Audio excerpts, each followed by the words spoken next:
Assalamu alaikum. Start with the name of Allah, who is the most beneficent and the most merciful. I hope you all are fine and safe at home. Today is our fifth lecture of English A class K6. जी student, previous lecture 4 में हमने unit number 2 the ransom of red chief को complete किया था। I hope कि आपने वो lecture बहुत ध्यान से सुना होगा और उसे अंडरस्टैंड करने के बाद जो काम उस लेक्चर में करवाया गया था उसे नीट कॉपीज़ पे नीट वे में नोट कर लिया होगा और साथ साथ क्लास अपना काम याद करते रहें। नेक्स्ट आज जो लेक्चर है हमारा लेक्चर नंबर 5, इसमें हम पोएम करेंगे द ओल्ड ब्राउन हॉर्स।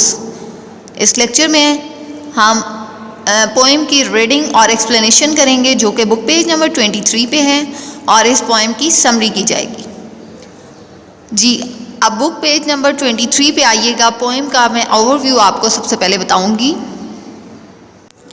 जी क्लास, आज का हमारा लेसन है द ओल्ड ब्राउन हॉर्स और ये एक घोड़े के बारे में पोएम है कि किस तरह जब एक जानवर जो है कारआमद होता है तो इसका मालिक इसका ख्याल रखता है और इस पे हर किस्म के अखराजात करता है, लेकिन जब वो काम का नहीं रहता तो इसके अखराजात जो है कम कर दिए जाते हैं और उसका मालिक भी उस पर ध्यान नहीं देता।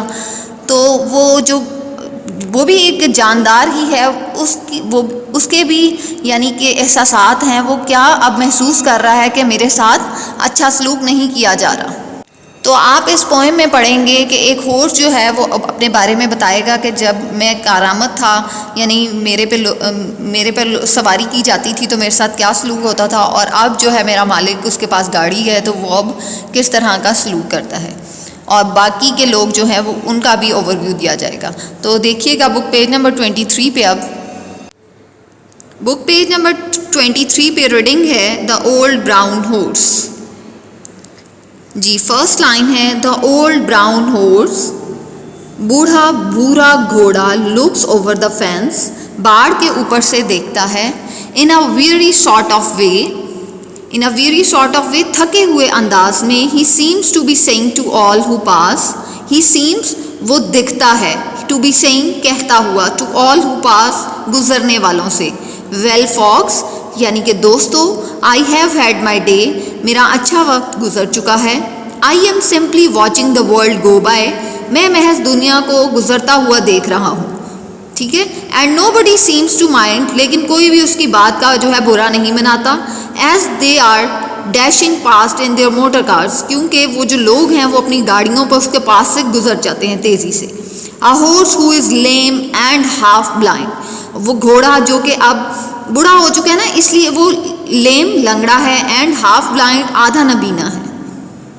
The old brown horse has a shaggy coat, जो ओल्ड ब्राउन हॉर्स है उसके जो गर्दन पे बवाल हैं वो उलझे हुए और लंबे हैं। But once he was young and trim, लेकिन जब वो जवान होता था और सेहतमंद होता था। And he used to trot through the woods and lanes, तो वो दरख्तों की पगडंडियों और तंग रास्तों से भी गुजर जाता था। With the man who was fond of him, उस आदमी के साथ जो उससे मोहब्बत करता था।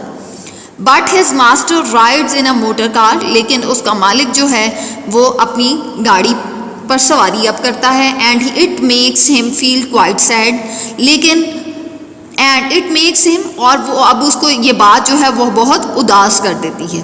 When he thinks of the day that used to be, और जब वो उन दिनों को याद करता है जब उसे यानी कि यूज़ किया जाता था सफ़र के लिए।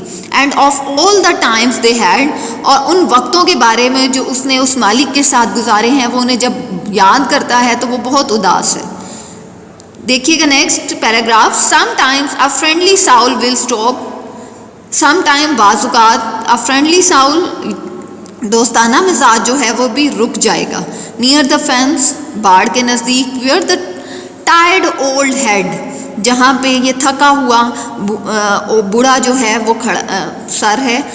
Rest wearily on the top most bar, क्या कर रहा है थके हुए अंदाज में, क्या कर रहा है सुकून महसूस कर रहा है। ऑन द टॉप मोस्ट बार यानी कि बाड़ की जो ऊपर वाली सलाख है वहाँ पे ये खड़ा है। And a friendly word is said, और दोस्ताना बात कही जाती है। कौन कहता है?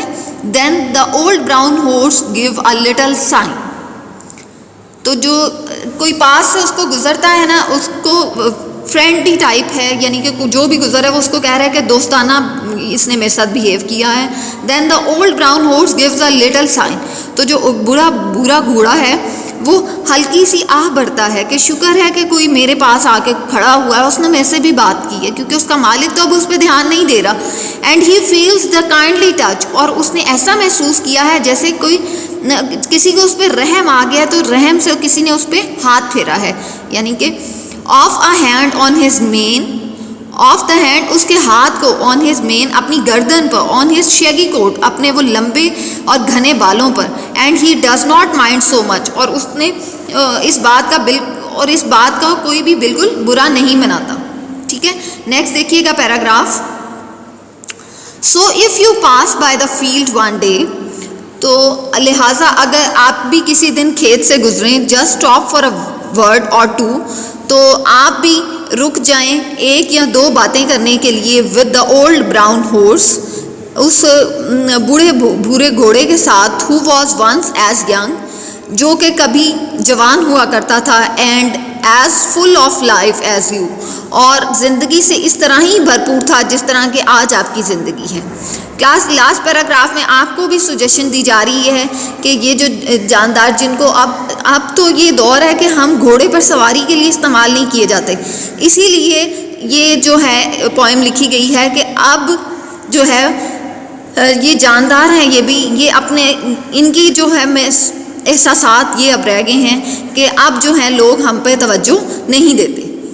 तो इस लास्ट पैराग्राफ में आपसे कहा गया है कि आप भी जब किसी दिन गुजरें तो आप एक दो बातें कर लें, और क्योंकि वो भी कभी यंग हुआ करता था और उसने भी अपनी ज़िंदगी के दिन बहुत अच्छे गुजारे हैं। He will love the touch of your hand, वो आपके हाथों, उसे आपके हाथों को जो टच करना है वो बहुत अच्छा महसूस होगा। Your hand, young hand. And I know he will seems to say, और मैं जानता हूँ कि वो आपको क्या कहेगा। ओ थैंक यू फ्रेंड, ओ तुम्हारा शुक्रिया दोस्त, फॉर द काइंडली थॉट, तुम्हारी इस रहम दिल या मुशफ़िकाना सोच पर, for a horse who has had his day, और फॉर अ हॉर्स उस घोड़े के लिए जिसका अपना अच्छा वक्त जो है वो गुजर चुका है। W.F. हॉल्म्स ये जो है राइटर का नाम है जिसने ये पोएम लिखी है, द ओल्ड ब्राउन हॉर्स।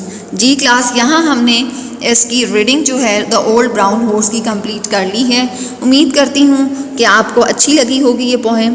आपने भी इसकी दोबारा रीडिंग करनी है, ट्रांसलेशन के साथ इसको समझना है। और अब हम करेंगे नेक्स्ट इसकी समरी।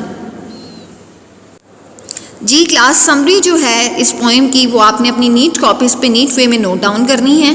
तो देखिएगा समरी में सबसे पहले आप पोएम का नाम लिखेंगे, the old brown horse. Next line में पोइट का नाम लिखेंगे, W.F. हॉल्म्स। नेक्स्ट अब हम समरी स्टार्ट करेंगे कि इस पोएम में आपने क्या पढ़ा, तो इसका क्या निचोड़ निकला। The poem tells us the tale of an old brown horse. ये जो पोएम है ये हमें किसकी कहानी बता रही है? एक बूढ़े भूरे घोड़े की। Who is now past his prime, जिसका अच्छा वक्त जो है वो गुजर चुका है। He has seen better days, वो अच्छे यानी कि वो अच्छे दिन देख चुका है। व्हेन ही वॉज यंग, जब वो जवान था। Now as he has grown old, लेकिन अब वो बूढ़ा हो चुका है। He stand near the fence, वो एक बाड़ के नज़दीक खड़ा है। एंड लुक्स ओवर, और देख रहा है। He seems to be speaking to the people, वो लोगों को कहता हुआ नज़र आ रहा है। Who pass by the field, जो कि बाढ़ के इर्द गिर्द से गुजर रहे हैं। डूइंग देयर जॉब्स, अपना काम के लिए जा रहे हैं। दे ड्राइव देयर कार्स, यानी कि वो अपनी गाड़ियों पे जा रहे हैं। And no longer need services, और किसी को भी उसकी सर्विस की ज़रूरत नहीं है। ऑफ अ हॉर्स कह रहे हैं, हॉर्स की सर्विस की अब ज़रूरत नहीं रही। He missed his past time, यानी कि वो अपने माजी के ज़माने को याद करता है। That he spent with his master, जो उसने अपने मालिक के साथ गुजारा है। इन द एंड, लास्ट में, the horse would love the, जो घोड़ा है वो बहुत अच्छा महसूस करता है। The touch of person young hand, जो भी उसे रहम दिल हाथों से उसको टच करता है, यानी कि और and would be much grateful for the kind concern, और उसे बहुत ही अच्छा लगता है जब कोई इतनी रहम दिली से concern show to a horse, इस तरह से बात करता है, हु हैड हिज डे, जिस दिन भी उसके साथ जो उसके दिन गुजर चुके हैं, लेकिन अब वो उन दिनों को याद कर रहा है कि मेरे साथ तो ये हो चुका है, लेकिन अब कोई मेरे पास आके खड़ा हो के दो चार बातें करे और मेरा भी दिल जो है वो बहल जाए और उन पुराने वक्तों को याद ना करे। जी क्लास, ये थी इसकी समरी पोएम की। आप इसे नीट कॉपीज पे नीट वे में नोट डाउन करें और जो है इस पोएम की रीडिंग करें और इसको समझने की कोशिश करें। ये बहुत ही इजी है और आज का लेक्चर यहीं पे कंप्लीट होता है। लेक्चर नंबर 5, इसमें हमने पोएम पढ़ी, उसकी रीडिंग, ट्रांसलेशन और फिर उसकी समरी की। उम्मीद करती हूँ कि आज का लेक्चर आपको समझ आ गया होगा और आप इसे अपनी नीट कॉपीज पे नीट वे में नोट कर लेंगे। अल्लाह हाफिज़।